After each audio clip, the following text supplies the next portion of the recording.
Bismillahirrahmanirrahim.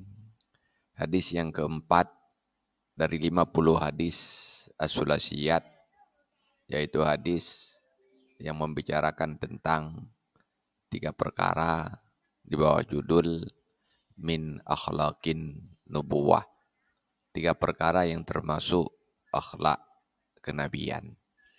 Dalam sebuah hadis yang diriwayatkan dari Abi Darda radhiyallahu an, beliau berkata, qala Rasulullah sallallahu alaihi wasallam, telah bersabdalah Rasulullah sallallahu alaihi wasallam, salasun min akhlaqin nubuwah. Ada 3 perkara yang termasuk akhlak kenabian.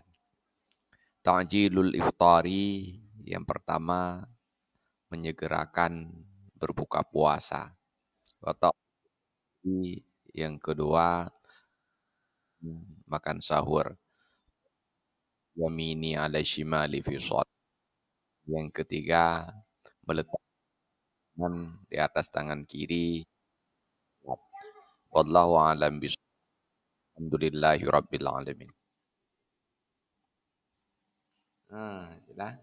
Salam. Punan ni